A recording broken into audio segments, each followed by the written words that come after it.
എല്ലാവർക്കും സുഖമാണെന്ന് വിശ്വസിക്കുന്നു. സംസ്ഥാനത്തെ റേഷൻ കാർഡ് ഉടമകൾ ഡിസംബർ 12 മുതൽ അറിഞ്ഞിരിക്കേണ്ട വളരെ പ്രധാനപ്പെട്ട അറിയിപ്പുകളാണ് ഈ ഒരു വീഡിയോയിൽ നിങ്ങളുമായി പങ്കുവെക്കുന്നത്.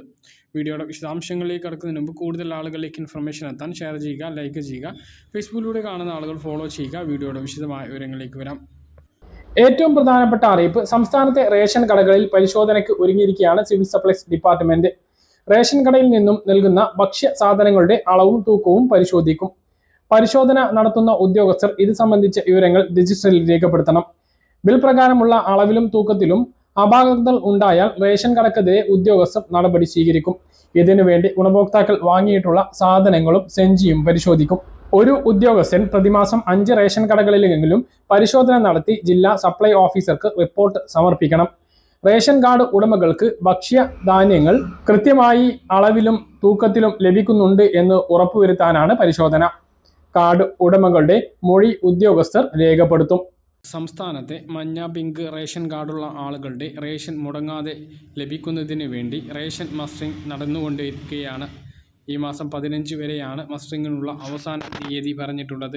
വിവിധ സ്ഥലങ്ങളിൽ ക്യാമ്പുകളും നടക്കുന്നുണ്ട്. സ്വന്തമായി ചെയ്യാൻ കഴിയാത്തവരും റേഷൻ കടയിലെത്തി ചെയ്യാൻ കഴിയാത്തവരും ക്യാമ്പുകളിലെത്തി മസ്റ്ററിംഗ് പൂർത്തീകരിക്കേണ്ടതാണ്.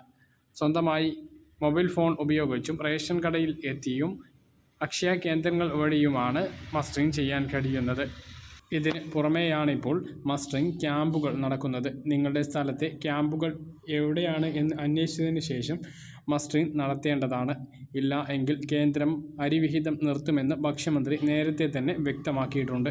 അടുത്ത അറിയിപ്പ്, സംസ്ഥാനത്ത് ഒഴിവാക്കൽ മാനദണ്ഡങ്ങളിൽപ്പെടാത്ത നീല, വെള്ള റേഷൻ കാർഡുള്ളവർക്ക് മുൻഗണനാ വിഭാഗമായ പിങ്ക് റേഷൻ കാർഡിലേക്ക് മാറുന്നതിനുള്ള അവസരം ഇപ്പോഴുണ്ട്. അതിനുവേണ്ടി അക്ഷയ കേന്ദ്രങ്ങളിലൂടെയോ സ്വന്തമായി സിറ്റിസൺ ലോഗിൻ വഴിയോ ഓൺലൈനായാണ് അപേക്ഷ സമർപ്പിക്കേണ്ടത്. എങ്ങനെയാണ് അപേക്ഷ സമർപ്പിക്കേണ്ടത്, ആർക്കൊക്കെയാണ് ഇതിനുള്ള യോഗ്യത, എന്തൊക്കെ രേഖകളാണ് വേണ്ടത് എന്ന് കഴിഞ്ഞ വീഡിയോയിൽ നിങ്ങളെ അറിയിച്ചതാണ്. അത് കാണാത്തവർ പോയിട്ട് കണ്ടാൽ കൃത്യമായി അതിൻ്റെ വിവരങ്ങൾ ലഭിക്കുന്നതാണ്.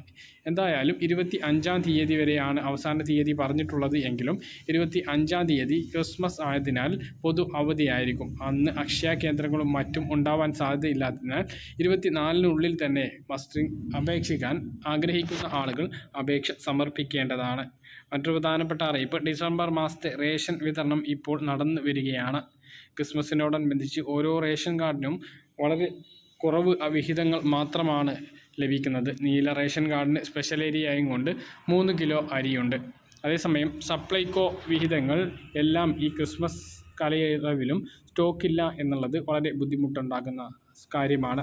ഈ ഒരു സാഹചര്യത്തിൽ തന്നെ സപ്ലൈകോയുടെ 4 ഇനം സാധനങ്ങളുടെ വില വർദ്ധിപ്പിച്ചിട്ടുണ്ട്. ജയ അരി, പച്ചരി, വെളിച്ചെണ്ണ, വൻപയർ എന്നിവയ്ക്കാണ് വില വർദ്ധിപ്പിച്ചിട്ടുള്ളത്. ഓരോ 3 മാസം കൂടുമ്പോഴും സപ്ലൈകോ വില പുതുക്കി നിശ്ചയിക്കാറുണ്ട്.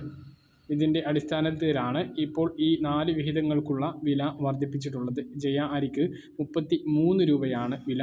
അടുത്ത അറിയിപ്പ്, റേഷൻ കാർഡിൽ സ്ഥാപിച്ചിട്ടുള്ള തെളിമ ബോക്സുകൾ 15-ാം തീയതി വരെ മാത്രമാണ് റേഷൻ കടയിൽ ഉണ്ടാകുക. അത് കഴിഞ്ഞാൽ തെളിമ ബോക്സുകളുടെ സമയം കഴിയും.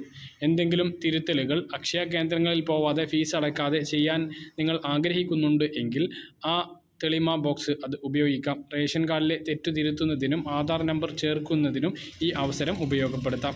അനർഹമായി കൈവശം വെച്ചിരിക്കുന്ന മുൻഗണനാ കാർഡുകാരെക്കുറിച്ച് രഹസ്യവിവരം നൽകുന്നതിനും ഈ ബോക്സ് ഉപയോഗിക്കാം. അംഗങ്ങളുടെയും ഉടമകളുടെയും പേര്, വയസ്സ്, മേൽവിലാസം, കാർഡുടമയുമായുള്ള ബന്ധം തുടങ്ങിയ വിവരങ്ങളിലെ തെറ്റുകൾ തിരുത്താം. ഈ അവസരം കാർഡ് ഉടമകൾ പരമാവധി ഉപയോഗിക്കണമെന്ന് ഓർമ്മിപ്പിക്കുന്നു. പറഞ്ഞ കാര്യങ്ങൾ കൃത്യമായിട്ട് മനസ്സിലാണെന്ന് കരുതുന്നു. ഇതുപോലെ ഇൻഫർമേഷൻ ലഭിക്കാൻ ചാനൽ സബ്സ്ക്രൈബ് ചെയ്യുക, ബെല്ലൈക്കൺ എനേബിൾ ചെയ്ത് വെക്കുക. മറ്റൊരു വീഡിയോയുമായി നമുക്ക് വീണ്ടും കാണാം.